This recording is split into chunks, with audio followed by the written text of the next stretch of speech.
கர்த்தருடைய பரிசுத்த நாமத்திற்கு மகிமை உண்டாவதாக. இந்த அருமையான காலை வேளையில் நம்ம எல்லாரும் இணைந்திருக்கிறோம். ஜெபநேர குடும்பத்தார், புதிதாக இணைந்தவர்கள் எல்லாருக்கும் ஈடு இணையற்ற இயேசுவின் நாமத்தினால் அன்பின் வாழ்த்துக்களை தெரிவிக்கிறோம். இந்த புதிய நாள், இந்த புதிய வாரம் கர்த்தர் நம்மளை நடத்த போகிறார். ஒருவேளை சில குறைவுகள் வந்திருக்கலாம், சில போராட்டங்கள் வந்திருக்கலாம். அதை கண்டு நீங்கள் பயப்பட வேண்டாம் என்று ஆண்டவர் சொல்லுகிறார். ஏன்னா ஆண்டவர் உங்களுக்கு போதிக்க அவர் ஆயத்தமாக இருக்கிறார். நம்ம வாழ்க்கையில் கர்த்தரோடு நம்ம இணைந்து போகணும்னா கர்த்தருடைய ரகசியங்களை நாம் அறிந்தாக வேண்டும். இன்னைக்கு ஆண்டவர் நம்மளோடு பேசுகிற ஒரு வார்த்தை, சங்கீதம் 143:8. அதிகாலையில் உமது கிருபையை கேட்க பண்ணும், உம்மை நம்பி இருக்கிறேன். நான் நடக்க வேண்டிய வழியை எனக்கு காண்பியும், உம்மிடத்தில் என் ஆத்மாவை உயர்த்துகிறேன். ஹல்லேலூயா. அருமையான தேவ ஜனங்களே, தேவனிடத்தில் வந்திருக்கிறவர்களே, ஆண்டவரை நோக்கி பார்த்து கொண்டிருக்கிறவர்களே, அதிகாலையிலே தேவனை தேடுகிறவர்களே, நீங்கள் வேலையின் களைப்பினால் சோர்ந்து போயிருக்கலாம், போராட்டத்தின் களைப்பினால் சோர்ந்து போயிருக்கலாம். ஆனால் வேதம் சொல்லுகிறது, காலையிலே அவர் கிருபையை கட்டளையிடுகிறார். அதிகாலையில் அவரை தேடுகிறவன் கண்டடைவான். தேவனை நான் எப்பொழுது சந்திக்க, எப்பொழுது நான் என்னுடைய வேண்டுதல்களை நான் தேவனிடத்தில் கொடுக்க என்று நீங்கள் கதறிக்கொண்டு இருக்கலாம், வேதனையோடு இருக்கலாம். ஆண்டவர் சொல்லுகிறார், அதிகாலை ஒரு அருமையான நேரம், ஆண்டவர் நடமாடுகிற நேரம், கிருபையை கட்டளையிடுகிற நேரம், கிருபை ஊற்றப்படுகிற நேரம். அது அந்த அதிகாலை இருட்டோடு எழும்புகிறது. அது ஒரு பெரிய வாக்கியம்.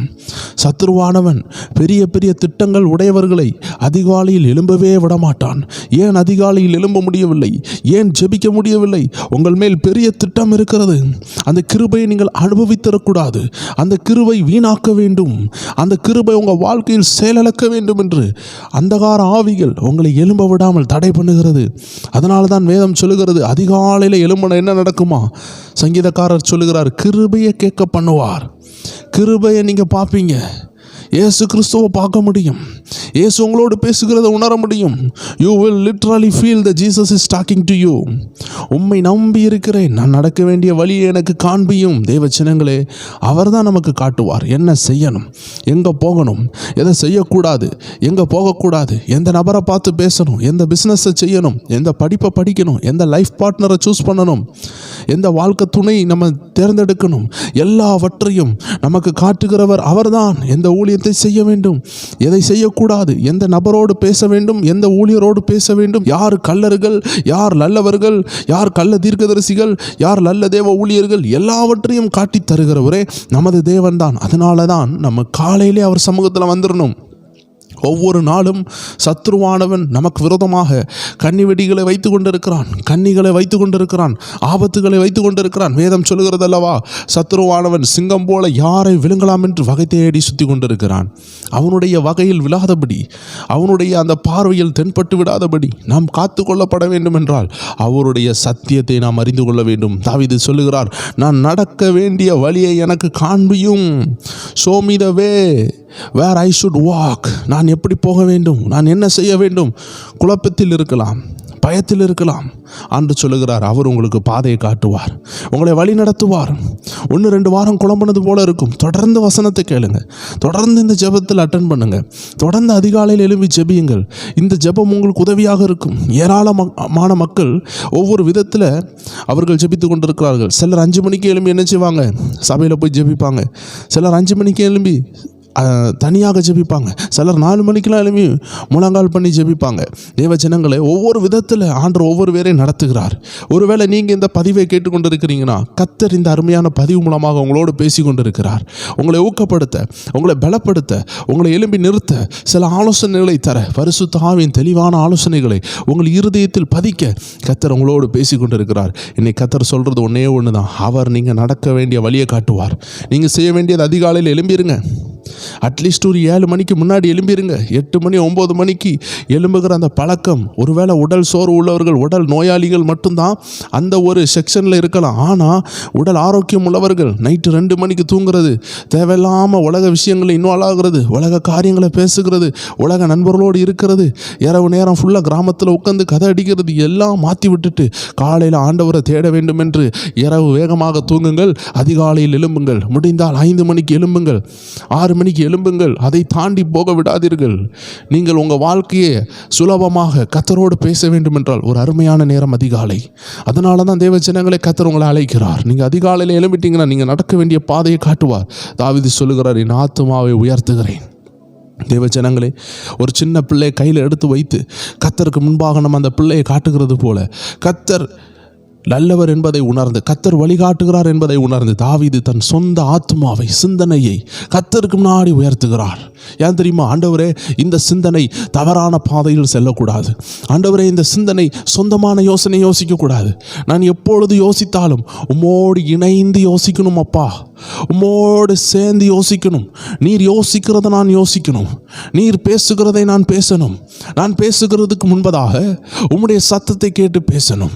யாராவது பேசுகிறாங்கன்னு சொல்லி நான் அவசரப்பட்டு அவர்களுக்கு பிரதியுத்தரம் பண்ணாமல் உம்மிடத்தில் பேசி பேசி நான் அவர்களுக்கு பதில் சொல்லணும். அப்பொழுது அவர்கள் அசந்து போவார்கள். இவன் பேசுகிறதெல்லாம், இவள் பேசுகிறதெல்லாம் என்னுடைய வாழ்க்கை சம்பந்தப்பட்டதாக இருக்கிறது. எதை கேட்டாலும் இவனிடத்தில் சண்டை போட முடியவில்லை, இவளிடத்தில் பாதகம் பண்ண முடியவில்லை, யுத்தம் பண்ண முடியவில்லை. எதை பேசினாலும் அன்பாக இருக்கிறான், எதை பேசினாலும் ஞானமாக பேசுகிறான். நம்முடைய வாயை திறக்க முடியவில்லையே, இவங்களை ஜெயிக்க முடியவில்லை என்று யோசிக்கத்தக்கதான கல்விமானின் நாவு எங்கிருந்து வருகிறது? பரத்திலிருந்து, ஜோதிகளின் பிதாவினிடத்திலிருந்து அது இறங்கி வருகிறது. தேவஜனமே, அதை பெற்றுக்கொள்ள நீங்கள் என்ன செய்யுங்க? கண்டிப்பாக நீங்கள் ஆயத்தப்படணும். ஒரு விசை ஒரு சகோதரன் பெரிய கப்பல் ஒன்றில் பயணம் சென்றான். கிட்டத்தட்ட 1.5 மாதம் அந்த கப்பல் பயணம் தொடர்ந்து நடக்கும். அவன் செல்ல வேண்டிய ஊருக்கு போக கிட்டத்தட்ட 45 நாட்கள் ஆகும். அந்த 1.5 மாதமும் அவன் அந்த கப்பலுக்குள் இருக்கிறான். அவனிடத்தில் கப்பலினுடைய பயண சீட்டுக்குள்ள அந்த ரூபா மட்டுமே இருந்தது. அந்த ரூபாவை கட்டி அந்த கப்பலுக்குள் சென்றான். தினமும் பசி, தினமும் பட்டினி. காரணம் காசு இல்லை, பணம் இல்லை. வேதனை வேதனை வேதனை. தண்ணியை குடிப்பான். அங்கேருந்து யாராவது மிச்சம் மீதி வச்சால் அந்த ஹோட்டல் மாதிரி இருக்கிற இடத்துக்குள் போய் மீதி இருக்கிறத எடுத்து சாப்பிடுவான். அந்த மீதிகளும் ஒழுங்காக கிடைக்காது. சில நேரம் போக வெக்கமாக இருக்கும், ப்ரிஸ்டேஜ் இஷ்யூ இருக்கும்.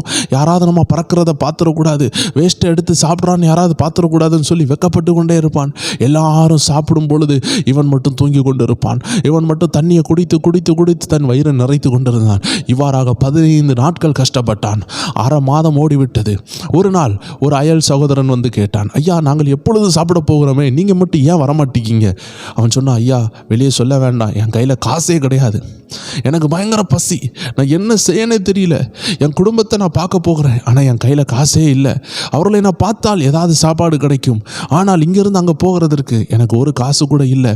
எப்படியாவது எனக்கு என்ன செய்யுங்க, ஏதாவது உதவி செய்யுங்கயான்னு கேட்டிருக்கும் பொழுது அந்த ஆள் சொன்னார், ஐயா, உங்களுக்கு என்ன ஞானம் இல்லையா, அறிவு இல்லையா?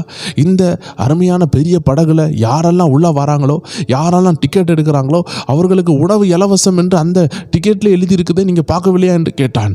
உடனே இவன் அதிர்ச்சியானான். அந்த டிக்கெட்டை எடுத்து பார்த்தான். உணவுக்கும் உறைவிடத்திற்கும் எல்லாவற்றுக்கும் சேர்த்து தான் அந்த கப்பலில் ஒரு குறிப்பிட்ட அமௌண்ட் வாங்கியிருக்கிறாங்க. அந்த அமௌண்ட் வந்து அந்த 1.5 மாதம் இவர்கள் பயணம் செல்லும் பொழுது உறைவிடம், தங்கும் இடம், எல்லாவற்றுக்கும் டோர்மெட்ரி வசதி, குளிக்கிற வசதி, அங்கே பார்க்கிங் இருக்கும், எல்லாமே இருக்கும், அங்கே விளையாடுற இடங்கள் எல்லாமே அந்த கப்பலில் இருக்குது. எல்லாமே இலவசம், சாப்பாடும் இலவசம். இதை தெரியாமல் 15 நாட்கள் வேதனைப்பட்டதுனால இவன் நொந்து போனான். இந்த தவறுக்கு காரணம் நான் தானே. இந்த டிக்கெட்டை ஒரு விஷயம் எடுத்து பார்த்திருந்தால் இந்த 15 நாள் நான் பட்டினியாக இருந்திருக்க மாட்டேனே என்று கண்ணீர் விட்டான். ஓடி போனான். 15 நாள் ஆக்ரோஷத்தோடு அவ்வளோ சாப்பாடையும் சாப்பிட்டான். அன்னையிலிருந்து 30 நாட்களும் சந்தோஷமாக இருந்தான். ஒருவேளை அந்த நபர் இந்த விஷயத்தை சொல்லாமல் இருந்திருந்தால் அவன் 45 நாட்களாக பசியாக இருந்து ஒருவேளை மரித்து கூட போயிருப்பான். தேவ ஜனங்களே, நீங்கள் புரிய வேண்டிய விஷயம் என்ன தெரியுமா? நமக்கு கர்த்தர் சிலரை அனுப்புவார், சிலர் வார்த்தைகளை அனுப்புவாங்க. அந்த வார்த்தைகளை புரிந்து கொண்டு அந்த வார்த்தையின் விடுதலை நாம் அனுபவிக்க வேண்டும். இந்த சகோதரன் இந்த விடுதலையை அனுபவித்தான். இன்னை கஷ்டப்பட்டு கொண்டு இருக்கிறீங்களா? நடக்க வேண்டிய வழி தெரியாமல் இருக்கிறீங்களா? போக வேண்டிய பாதை புரியாமல் இருக்கிறீங்களா? அந்த பேழையில் அடைப்பட்ட அந்த கப்பலில் இருந்த நபரை போல உங்களுக்கு நல்ல அனுபவிக்க முடியாமல், நீங்கள் நினச்சதை அனுபவிக்க முடியாமல் கஷ்டப்பட்டு கொண்டு இருக்கிறீங்களா? அந்த மனிதன் ஒரு டிக்கெட் வைத்திருந்தானே, அந்த டிக்கெட் வேறு ஒன்றும் இல்லை, உங்கள் கையில் இருக்கிற வேதாகமம் தான். அந்த வேதாகமம் நீங்கள் வாழ வேண்டிய வழிகளை சொல்லி தருகிறது. எப்படி வாழணும், எதை செய்யணும் என்று ஒவ்வொரு லைனாக, ஒவ்வொரு வரியாக அது சொல்லி தருகிறது. நாம் செய்த தவறே அந்த வேதத்தை பார்க்கவில்லை, அந்த வேதத்தை வேதத்தை வாசிக்கவில்லை, வாசித்தாலும் மேலோட்டமாக வாசிப்போம், ஆழ்ந்து செல்ல மாட்டோம். தேவ ஜனமே, கடலின் மேல் பரப்பில் என்னைக்குமே முத்து கிடைக்காது, கடலின் ஆழத்தில் தான் முத்து இருக்கிறது. அதனால் மேலோட்டமாக வசனம் வாசிக்கிறவர்கள், அதை தியானிக்காதவர்கள், அதை புரிந்து கொள்ளாதவர்கள், அதற்கு நேரம் செலவழிக்காதவர்கள் அதை ஒருபொழுதும் கண்டடைய மாட்டார்கள், அந்த ஜீவனை அடைய மாட்டார்கள். இந்த மனிதன் அந்த டிக்கெட்டை மேலோட்டமாக பார்த்தான், டிக்கெட் கிடைத்து விட்டது, இத்தனை ஆயிரங்கள் நாம் செலுத்தி விட்டோம். அதற்கு பின்புறத்தை எடுத்து பார்த்துருக்கலாம், அதில் அழகாக போட்டிருக்கும், உங்களுக்கு பெட்ஷீட் இலவசம், உங்களுக்கு படுக்கை இலவசம், இந்த 45 நாட்கள் நீங்கள் சந்தோஷமாக இருங்கள், இன்னொரு முறை நீங்கள் வந்து சந்திக்கும் வரைக்கும் இதில் உள்ள எல்லா விஷயங்களையும் அனுபவியுங்கள், இதில் எல்லா காரியங்கள் இருக்கிறது, நீச்சல் குளங்கள் இருக்கிறது, விளையாட்டு ஸ்தலங்கள் இருக்கிறது, மேல் பார்க்கிங் இருக்கிறது, மேலே போய் பார்க்கலாம், ஓவர் வியூ இருக்கிறது, எல்லாமே இருக்குது, உணவு வசதி இருக்குது, விதவிதமான உணவுகள் இருக்குது, விதவிதமான ஜூஸ் இருக்குது, எதனாலும் குடிங்கள் என்று எழுதியிருக்கிற மற்றொரு பக்கத்தை பார்க்காமல் போனான். தேவ ஜனங்களே, அணு தினமும் திறக்கிற அந்த வேதத்தில் உங்கள் பிள்ளைகளை குறித்து எழுதியிருக்கு, உங்கள் எதிர்காலத்தை குறித்து எழுதியிருக்கு, உங்களுடைய பண தேவைகளை குறித்து எழுதியிருக்குது, சாப கட்டுகளை உடைக்கிறத பற்றி எழுதியிருக்குது, சமாதானமாக வாழ எழுதியிருக்கிறது, கள்ள காரியங்களை குறித்து எழுதியிருக்கிறது, வரப்போகிற நியாய தீர்ப்புகளை குறித்து எழுதியிருக்கிறது, இனி என்ன சம்பவிக்கும் என்று எழுதியிருக்கிறது, இனி வரப்போகிற கொள்ளை நோயை பற்றி எழுதியிருக்கிறது, இனி வரப்போகிற ஆண்டவருடைய 2வது வருகையை குறித்து எழுதியிருக்கிறது. எல்லாவற்றையும் குறித்து எழுதியிருக்கிற அந்த புஸ்தகத்தை நீங்கள் படிக்காமல், அதை உணராமல், அதை குறித்த ஞானத்தை பெற்றுக்கொள்ளாமல் இருந்தால் இந்த தவறு நம்மேல் அல்லவா சுமரும். அதனால் விரைவாக கர்த்தர் உங்களை நடத்த போகிற பாதையை அறிந்து கொள்ள கர்த்தர் சமூகத்தில் வர வேண்டியது கர்த்தர் கொடுக்கிற ஒரு ஆலோசனை. நீங்கள் இந்த ஆலோசனையை ஏற்றுக்கொண்டு பாருங்கள், தினமும் ஆண்டவர் சமூகத்தில் இருந்து பாருங்கள், தினமும் அவரோடு பேசி பாருங்கள். அவர் நீங்கள் நடக்க வேண்டிய வழியை காட்டுவார், உங்கள் ஆத்மாவோடு பேசுவார். அதற்கு பிற்பாடு எப்பொழுதுமே நீங்கள் பேசினாலும், எப்பொழுது நீங்கள் எதை செய்தாலும் கர்த்தர் உங்களை நிரப்பியிருப்பார். நீங்கள் தனிமையாகவே இருக்க மாட்டீங்க, எப்பொழுதும் ஒருவர் உங்கள் கூடவே இருப்பார். எல்லாரும் ஜெபிப்போமா? அன்பான ஆண்டவரே, இந்த அருமையான நேரத்தில் யாரால் அந்த புதிய நாளில், இந்த வாரத்தின் முதல் நாளில் இந்த அருமையான பதிவை கேட்டு ஜெபித்து கொண்டிருக்கிறார்களோ, அவர்கள் எந்த தேசத்தில் இருந்தாலும், எந்த கிராமத்தில் இருந்தாலும், எந்த டவுனில் இருந்தாலும், எந்த பட்டணத்தில் இருந்தாலும், என் ஆவியானவர் தூரத்துக்கும் சமீபத்துக்கும் தேவனாயிருக்கிற எங்கள் கர்த்தராகிய இயேசு கிறிஸ்துவின் நாமத்தில் நாங்கள் ஜெபிக்கிறோம். வேதனையோடு கண்ணீரோடு என்ன செய்ய, எப்படி செய்ய, எங்கே போவ, யாரை பார்க்க, ஆண்டவரே எப்படி நடக்கும், ஆண்டவரே 5 அப்பம் 2 மீன் தானே இருக்கு, என் வாழ்க்கை எப்படி மாறும், எனக்குன்னு யாருமே இல்லையே என்று எல்லா கவலைகளையும் ஆண்டவரை உங்கள் பாதத்தில் வைத்து அவர்கள் நடக்க வேண்டிய வழியை அவர்கள் பெற்றுக்கொள்ள ஒரு ஊழியனாக நாங்கள் ஜெபிக்கிறோம். ஆண்டவரே, உம்முடைய ஆவியை ஊற்றுங்க, சர்ப்பங்களையும் தேள்களையும் மிதித்து எழும்ப என் தேவாதி தேவன் கிருபையை கட்டளையிடுங்க. ஜனங்கள் ஆசீர்வதிக்கப்படட்டும், முத்தரிக்கப்படட்டும், முத்தரிக்கப்பட்ட தோட்டமாக கிணறாக பாதுகாக்கப்படட்டும். அப்பா, இவர்களை சுற்றிலும் இருக்கிற பாதுகாப்பை இவர்களுக்கு காண்பித்தரணும், இவர்கள் கண்களை திறந்தரலும், சந்தோஷமான ஒரு வாழ்க்கையை வாழ ஒவ்வொரு பேருக்கும் உதவி செய்தரலும். எதெல்லாம் ஜெபிக்கிறார்களோ அதெல்லாம் ஆம் என்றும் ஆமேன் என்றும் என் தேவாதி தேவன் பரத்திலிருந்து பதிலை கொடுத்து, உம்மை அறிகிற அறிவை கொடுத்து, அவர்களுக்கு ஒரு தெளிந்த பார்வையை கொடுத்து நடத்தும்படியாக நாங்கள் ஜெபிக்கிறோம். ஒவ்வொரு ஜெப டைம் குடும்பத்தாருக்காக, ஜெப நேர குடும்பத்தாருக்காக நாங்கள் விசேஷமாக ஜெபிக்கிறோம். அவர்கள் எதெல்லாம் ஜெபிக்கிறார்களோ அதெல்லாம் திறக்கப்பட நாங்கள் வாழ்த்தி ஆசீர்வதிக்கிறோம். Let everything open, let every blessings open in Jesus name. இயேசுவின் நாமத்தில் திறப்பதாக. நன்றி ஆண்டவரே, நீர் அப்படியே செய்கிறதற்காக நன்றி. அநேகருக்கு திறந்த வாசலை நீர் திறந்து கொடுத்து கொண்டிருக்கிறதுக்காக நன்றி. இப்பொழுதே அவர்கள் ஜெபித்து கொண்டிருக்கிற இந்த வேளையிலே திறந்த வாசல்கள் திறக்கப்படுகிறதுக்காக நன்றி, விடுதலைகள் கொடுக்கப்படுகிறதுக்காக நன்றி. இந்த வாரம் அற்புதங்களை காணட்டும், மாற்றங்களை காணட்டும். இயேசு கிறிஸ்துவின் நாமத்தில் ஆசீர்வதிக்கிறோம் நல்ல பிதாவே. ஆமேன், ஆமேன், ஆமேன். உங்கள் நாமமாகிய இயேசுவின் நாமத்தில் ஜெபிக்கிறோம் நல்ல பிதாவே. நன்றியோடு துதிக்கிறோம். எல்லாருக்கும் அன்பின் வாழ்த்துக்கள். இன்று இரவும் 9 மணி அளவில் விடுதலை ஜெபம் உண்டு. நம்மளுடைய ப்ரேயர் டைம் சேனலில் கலந்து கொள்ளுங்கள். புதிதாக இணைந்தவங்க ப்ரேயர் டைம் வாட்ஸ்அப் குரூப் இருக்குது, அதில் இணைந்து கொள்ளுங்கள். எல்லா லிங்க் உங்களுக்கு தவறாமல் கிடைக்கும். சேனலில் புதிதாக இணைந்தவங்க அதை இணைந்து கொண்டு ஆண்டவருடைய நாமத்தை மகிமைப்படுத்துங்க, பகிருங்கள், அநேக மக்களுக்கு பயன்படட்டும். God bless you. ஆமேன்.